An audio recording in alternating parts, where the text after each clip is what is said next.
Hello friends, welcome to with মুভিয়ালি। আজকে চলে এসেছি তোমাদের সঙ্গে আরো একটা বিশেষ বিষয় শেয়ার করে নেব বলে, বা বলা যেতে পারে তোমাদেরই প্রশ্নের উত্তর দেব বলে। তোমাদের মধ্যে অনেকেই আমাকে একটা বিশেষ বিষয় কদিন ধরেই প্রশ্ন করছিলে যে মেন্টাল স্ট্রেস নিয়ে কিছু বলতে। দেখো, মেন্টাল স্ট্রেস যে বিষয়টা আজকাল আমাদের যে লাইফস্টাইল, সেক্ষেত্রে কোনো মানুষের যে মেন্টাল স্ট্রেস নেই এটা বলা যায় না। আজকাল ছোট বাচ্চাকে তুমি জিজ্ঞাসা করো, তারাও বলবে আমার স্ট্রেসফুল লাইফ, মানে তারাও তাদের জগতে স্ট্রেস নিয়ে আছে। এবার মেন্টাল স্ট্রেস কমানোর জন্য আমরা বিভিন্ন ফিজিক্যাল অ্যাক্টিভিটিস তো করতেই পারি, যোগা, মেডিটেশন, প্রাণায়ামা। এবার অনেকে এত কিছু করার সময় সুযোগ পায় না, বা পেলেও তাদের মধ্যে কিন্তু সেই রকম আর এনার্জিটা থাকে না যে সারাদিনের ঘরের বাইরের সমস্ত কাজকর্মের পর আবার এগুলোর মধ্যে ইনভলভ হবে। আমি যদিও বা বলি যে অন্য কিছু না করলেও মেডিটেশন করার মতো সময় কিন্তু সবাই পায়, ব্রিদিং এক্সারসাইজ করার মতো সময় কিন্তু সবাই পায়।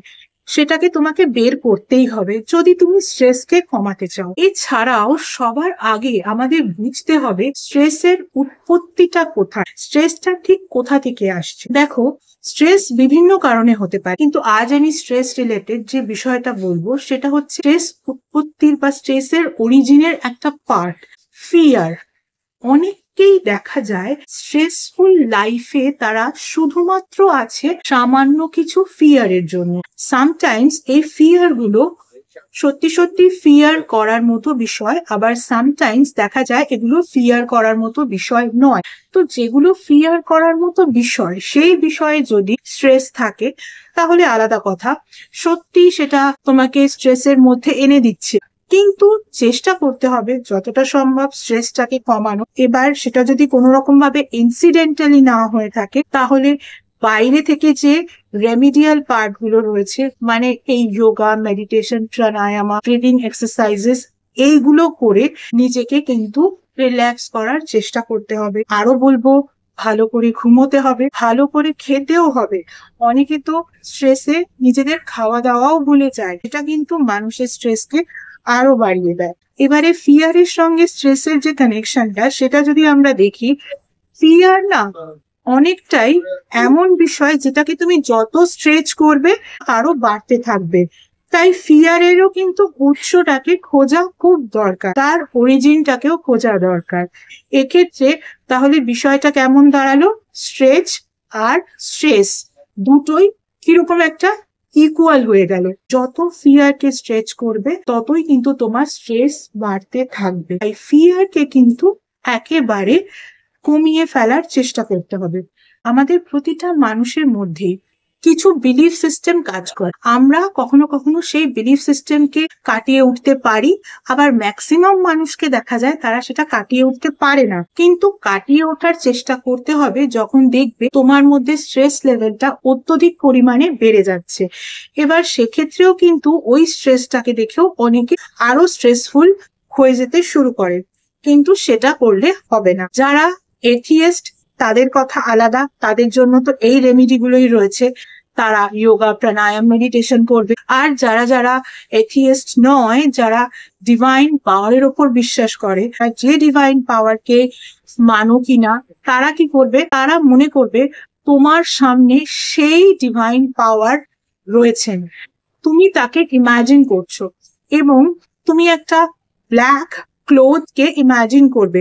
আমরা ছোটবেলায় ফিজিক্সে পড়তাম না, ব্ল্যাক লাইট কে, হিট কে অবজার্ভ করে নেয়, সেরকম তুমি ধরে নাও যে তোমার স্ট্রেস কেও কিন্তু ব্ল্যাক অবজার্ভ করে নেবে। এছাড়াও দেখো, আমরা যখন কালো জামা কাপড় পরি, আমাদের কি হয়, একটু মনে হয় যে আমরা বোধহয় একটু আগের থেকে স্লিম। মানে কি, ব্ল্যাক এর ব্যাপারটাই এরকম, ব্ল্যাক কিন্তু অনেকটাই মার্জিন করে দেওয়ার মতো ক্ষমতা রাখে। তাই এরকম একটা ব্ল্যাক ক্লোথ কে ইমাজিন করবে, এবং ইমাজিন করবে তোমার যে যে প্রবলেম, তুমি যেন একটা চিটে লিখছো, লিখে সেই চিট গুলোকে ওই ব্ল্যাক ক্লোথের মধ্যে রাখছো। ফর অ্যান এক্সাম্পল যদি বলি, ধরো তোমার মনে হচ্ছে যে তোমার হয়তো সেদিন কারোর সঙ্গে বাড়িতে ঝগড়া হতে পারে, তুমি একটা কাগজের মধ্যে লিখছো যে আমার আজকে ঝগড়া হওয়ার আর কোনো চান্স নেই, সেই ব্যাপারটা একেবারে মিটে গেল, এরকম চিট ভাববে যেন এরকম একটা চিটের মধ্যে লেখা। এরকম অজস্র এক্সাম্পল দেওয়া যায়, আরো যা যা তোমার মনে হচ্ছে হতে পারে সেই সমস্ত কিছুকে তুমি মনে করবে এক একটা চিটের মধ্যে লেখা হচ্ছে, এবং সেই চিট গুলোকে তুমি কি করছো, ওই কালো ক্লোথের মধ্যে রেখে দিচ্ছ। তারপর কি করছো, ওই কালো ক্লোথটাকে কর্নার ওয়াইজ প্রচন্ড টাইট নট দিয়ে বেঁধে দিচ্ছ লাইক আ পোটলি। তারপর তো তুমি তোমার সামনে তোমার ডিভাইন পাওয়ারকে ইমাজিন করেছিলেন। এবারে তুমি ভাবো যে তুমি সেই পোটলিটা তার হাতে তুলে দিচ্ছ এবং তাকে বলছো যে তোমার হাতে এটা আমি তুলে দিলাম, এগুলো তুমি নিয়ে চলে যাও, তুমি তোমার মতন করে এগুলোকে ডিসপোজ করে দাও। আমার একটা করণীয় ছিল তোমাকে এগুলো জানিয়ে এই বিষয়গুলো তোমার হাতে তুলে দেওয়া, বাকিটা তুমি দেখে নিও। এই কাজটা যদি তুমি উইকলি থ্রাইসও করো তাহলেও দেখবে তোমার মধ্যে থেকে কিন্তু অনেকটাই স্ট্রেস আউট হচ্ছে। তবে যাই করো না কেন, যদি বিলিফ সিস্টেম কাজ এতে না করে তাহলে কিন্তু কিছুই হবে না। আগে নিজের বিলিফ সিস্টেমকে তৈরি করতে হবে যে তুমি কি আদৌ কোনো ডিভাইন পাওয়ারের ওপরে বিশ্বাস করো। আর যদি না করো তাহলে কিন্তু যোগা, প্রাণায়াম আর মেডিটেশন তো তোমাদের জন্য রইল। তা বলে যারা ডিভাইন পাওয়ারকে বিশ্বাস করো তাদের জন্য কি যোগা, প্রাণায়াম, মেডিটেশন নয়? তাদের জন্যও এটা অ্যাপ্লিকেবল।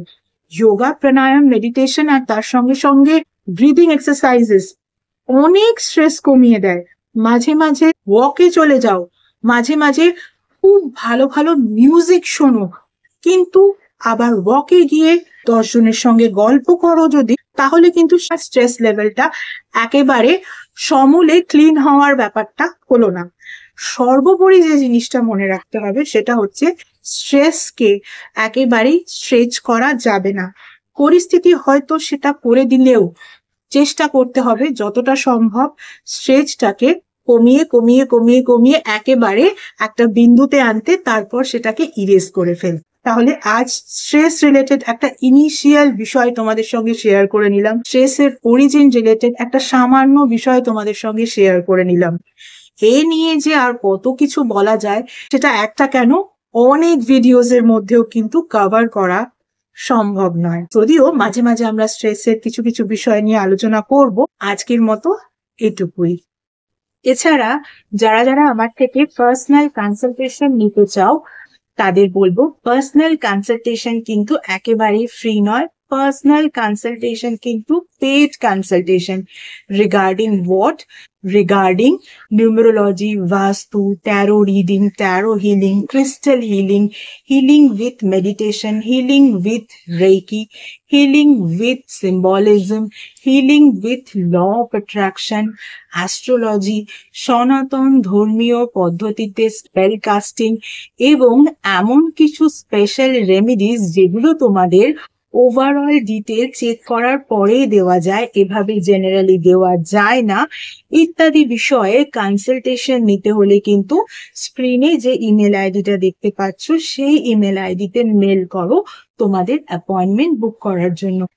তোমাদের অ্যাপয়েন্টমেন্ট একবার বুক হয়ে গেলে তখন কিন্তু তোমরা টাইম স্লট পেয়ে যাবে এবং তোমাদের কিন্তু কল নাম্বারও প্রোভাইড করে দেওয়া হবে, যেই নাম্বারে সেই টাইম স্লট ওয়াইজ তোমাদেরকে কিন্তু কল করতে হবে। গত 1 বছর ধরে তোমরা যেভাবে আমার ফেসবুক পেজটাকে লাইক, ফলো, শেয়ার করেছো, তোমাদের বন্ধুদেরকে আমার পেজে ইনভাইট করে নিয়েছো, তাদের বন্ধুদেরকেও ইনভাইট করে নিতে বলেছো, ঠিক একই রকম ভাবে আমার ইউটিউব চ্যানেলটাকেও কিন্তু সাবস্ক্রাইব করতে হবে, পাশে থাকা বেল আইকনটাকেও ক্লিক করতে হবে এবং তোমাদের বন্ধুদেরও বলতে হবে তারাও যেন আমার ইউটিউব চ্যানেলটাকে সাবস্ক্রাইব করে নেয়।